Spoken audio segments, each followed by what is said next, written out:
If you are looking for the most efficient path to being the most informed person in the room, well, you're in the right place. You certainly are. Today, we're doing something a little different, a truly unique deep dive. Because our source material isn't a collection of reports or documents. It's a single sentence, just one.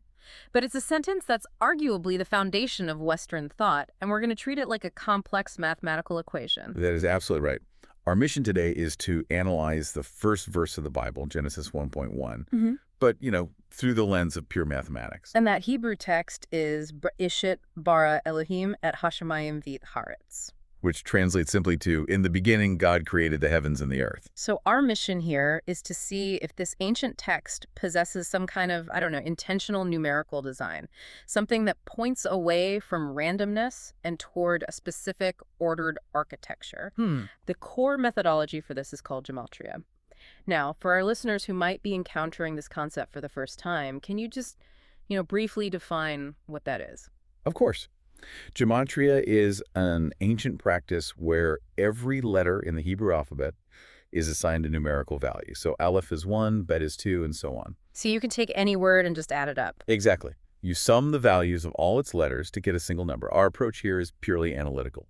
We take the numbers from Genesis 1.1 and we just look for patterns, for consistency, for mathematical structure. We're treating the verse like a cipher. Okay, a creation cipher. Let's unpack it then, starting with the single most important number in this entire analysis, the grand total. Right. The sum of all 28 Hebrew letters in Genesis 1.1, the value of the entire sentence, is exactly 2701. And that number, 2701, it's like the DNA of this verse. It's so critical because the source material verifies it through two completely distinct calculation methods. Which proves its internal rigidity. It does. It shows the number is solid. So walk us through those verifications, because this is where the complexity really starts to settle in. Okay, so first, Genesis 1.1 has 7 distinct Hebrew words. 7 words, right. If you take the gematria value of the first word, Brenshit, which means in the beginning, that number is 913. Okay. You do the same for the second word, which is 203, and the third, 86.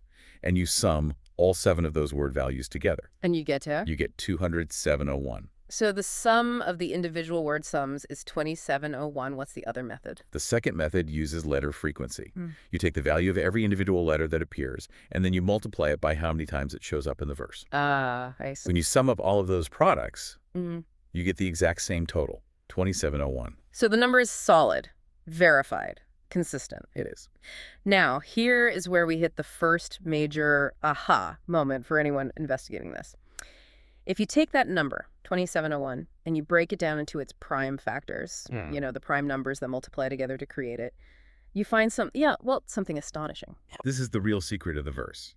It turns out that 2701 equals 37 multiplied by 73. 37 times 73. It's the product of 2 very specific prime numbers. Yeah. And that is highly, highly unlikely to happen randomly with a string of 28 letters. Hold on. Why those 2 numbers? Are 37 and 73 just arbitrary primes, or do they actually carry some significance in this system? Oh, they carry profound significance.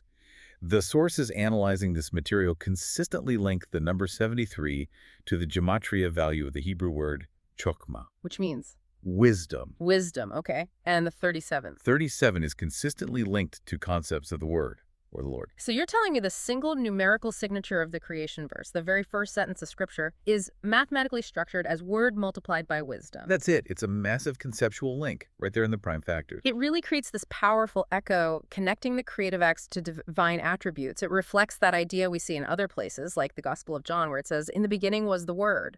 Exactly. The numerical foundation of creation itself is built on the Word and on wisdom. Okay, that's the total value.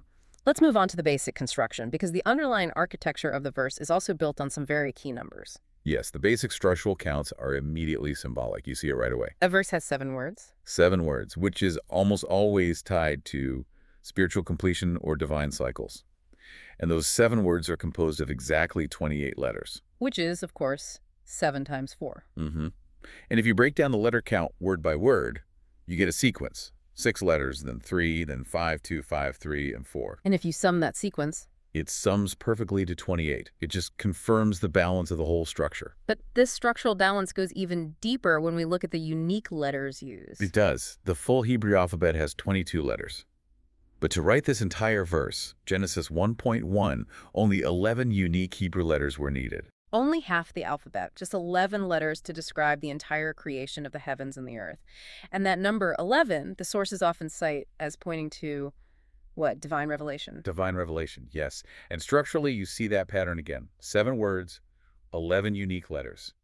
7 times 11 is 77. It keeps locking in. And there's another consistency check here, isn't there? There is. If you take those 11 unique letters and use their place value, so Aleph is 1, Bet is 2, and so on, and you sum those 11 place values up, The total is 298. the total is 298. Okay, and now we need to introduce a key piece of jargon for the listener. Digit reduction. When you say the total is 298, what happens next? Good question. Digit reduction, or finding the digital root, is a simple, repeatable process. You just take the digits of a number and you sum them until you get a single digit. So if we take 298, We add 2 plus 9 plus 8, which equals 19. and that's not a single digit, so you do it again. You do it again, 1 plus 9, which equals 10. So the place value of the 11 unique letters reduces to 10.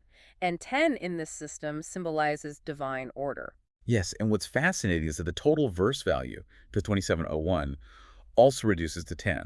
2 plus 7 plus 0 plus 1. So the consistency is maintained across totally different kinds of calculations. Exactly. Whether you're using gematria sums or letter counts or place values, the analysis keeps pointing back to these core thematic numbers, 7, 10, 11, and of course that prime signature 37 and 73. This is where the math starts to feel less like a coincidence and more like, well, like a design. Yeah. When I first read the analysis on this next part, the word reduction grid, I literally had to stop and check the math myself. I don't blame you. This is maybe the most compelling example of the consistency being just baked into the design. So the source analysis takes those 7 original word values, 913, 203, 86, and so on, and it performs a digit reduction on each of them individually. Let's walk the listener through it. The first word value, 913, you sum its digits. 9 plus 1 plus 3 equals 13. Okay, and the second word, 203, becomes 2 plus 0 plus 3, which is 5. The third word, 86, is 8 plus 6, that's 14. And you do this for all 7 words. Right. Now you have a new series of 7 numbers. And astonishingly, if you take that raw sum series, the 13, the 5, the 14, and the others, and you sum them all together, The total is 73. the total is 73. There's that number of wisdom again. The individual digit totals of the original words sum up exactly to 73. But it doesn't stop there. If you take that same series of 7 numbers, 13, 5, 14, and so on, and you reduce them down to a single digit, you create the final reduced series. Which is 4, 5, 5, 5, 8, 2, and 8. And if we sum that series of single The digits, sum is 37. the sum is 37. That is genuinely incredible. I mean, the structure of the verse is designed so that when you perform a single layer of digit manipulation, the results neatly separate and reorganize themselves into the prime signature of the whole verse. The word, 37, and wisdom, 73. It's a perfect mathematical collapse. It demonstrates intentionality. It's not just that 2701 happens to be 37 times 73. The individual components are mathematically programmed to collapse into those very numbers through simple arithmetic. And there are other patterns that affirm that 37 signature throughout, right?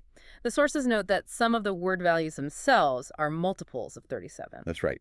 The last 2 word values, 296 and 407, are direct multiples. 296 is 37 times 8, and 407 is 37 times 11. It's like all 7 words are numerically locked into the same mathematical family.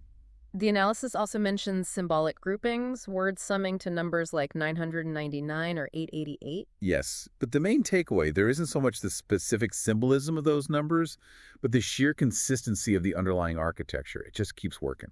And for anyone who might still think this is just a happy coincidence, the analysis performed some pretty extreme checks. One was something called the multiplication collapse. Right, they multiplied all 7 word values together. The result is just this massive number with dozens of digits. And even after all that, Even after generating that massive product, the force analysts confirm that when you sum all the digits of that product and you repeat the reduction process over and over, the final 2-digit result is still 73. the number of wisdom. The number of wisdom is the ultimate digit collapse of the entire creation equation. It's the final destination. Okay, so we've spent this time reviewing the incredible internal consistency of Genesis 1.1. We've established that 2701 is mathematically programmed to return to 37 and 73.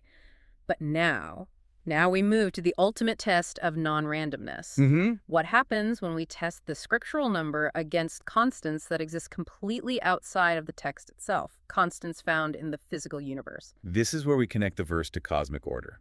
First, we need to establish another key number, the gematria value for the Hebrew word Torah. The foundation of Jewish law and scripture. Correct. The value for Torah is 6 and 11. 611 for Torah. So keep that number in mind. Now, for the extraordinary finding, the source analysis found that if you take the sum of the first 611 digits of pi, The never-ending ratio, a universal mathematical constant. that sum precisely equals the total gematria of Genesis 1.1.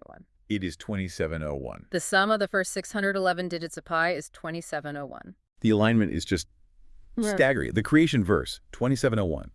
The foundational law text, Torah, with a value of 6 at 11. And a universal mathematical constant, pi. They all share the specific numeric intersection, It suggests not just internal design, but external coherence. as if one designer is operating across mathematics and scripture. It's a powerful claim. And the connection to pi doesn't even end there. The sources found another link, a surprising one. Yes. If you take the numerical value of the first letter of each of the 7 Hebrew words in Genesis 1.1, Just the first letter of each word. and you average those 7-letter values, the result is exactly 3.14. The average value of the first letters of creation equals the shortened value of pi. I mean, that degree of alignment is just... Ah. It's statistically so improbable for a randomly generated sentence of this length. This leads us to the final and maybe the most profound insight in the entire analysis, the divine name. Right. The sources then took the verse total, 2701, and multiplied it by pi using 3.14 for simplicity. That calculation, 2701 times 3.14, results in a number, 8481.14. And here is the synthesis moment. If you take the digits of that product, the 8, 4, 8, 1, 1, and 4, and you add them together, You reduce them. you reduce them. They sum into 26. So, if the creation verse total multiplied by the universal constant pi gives us a number that reduces down to 26, why is that number so significant? What does 26 connect back to? 26 is the gematria value for the Hebrew divine name, YAH-WEH, The tetragrammaton. the sacred, unpronounceable name of the Creator. And since the name itself is considered too holy to speak aloud, its numerical value often stands in as a proxy for the divine identity. So the creation verse total, when it interacts with the mathematical structure of the cosmos, pi, it numerically points directly back to the name of the creator. It connects every single point of the analysis. The verse is defined by 37, the word, and 73, wisdom. It's structured by 7s and 11s, and when tested against pi via the number of the Torah, 6 at 11, it all collapses to the number of the divine name, 26. So what does this all mean for you, the listener? We started with one single verse, and we found this. Well, this deep underlying architectural design. The numbers, according to this analysis, reveal order, consistency, alignment, not randomness. It's an incredibly compelling perspective on intentionality in the very first line of Scripture. The coherence is just. Yeah. It's undeniable. It is. But as we close, there is one final pattern we noticed in the source material that serves as a perfect piece of food for thought. Oh. When the analysts performed some of the most complex deep string reductions, like those full multiplication loops or the repeated reductions within the pi calculations, they noticed one number kept reappearing.